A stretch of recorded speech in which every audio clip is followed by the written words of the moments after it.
And I wish to place on record my thanks to the Honourable Member for Croydon South, the Minister, for meeting with me to discuss this bill. The scale of the bill, the wide-ranging import of its provisions, and indeed the 2 days set aside for the second reading debate all indicate the magnitude of what's contained within it.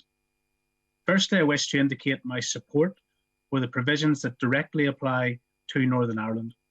The ability to access information from encrypted devices, the ability to take samples from human remains, changes to the Sexual Offences Act and mutual recognition across our United Kingdom are all welcomed provisions that will assist in the fight against serious crime. The front bench are well aware that although not part of this bill, I have raised my concern that unexplained wealth orders provided for in the Criminal Finance Act in 2017 have not yet commenced in Northern Ireland, despite a commencement order being sought by our Department of Justice.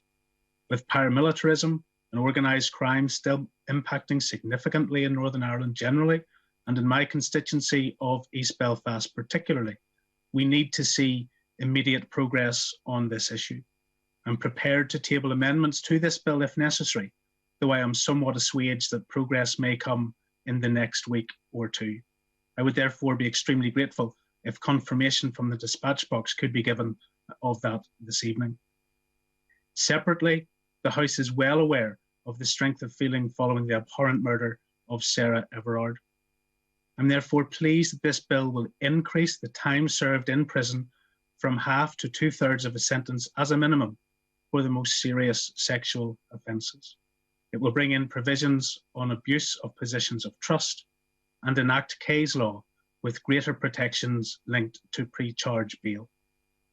Finally, and regretfully, I must indicate, Madam Deputy Speaker, that I reel against, in the strongest possible terms, the overarching, sweeping and draconian provisions on protest. I have heard government's position around what they intend, but the loose and lazy way this legislation is drafted would make a dictator blush. Protests will be noisy. Protests will disrupt. And no matter how offensive we may find the issue at their heart, the right to protest should be protected.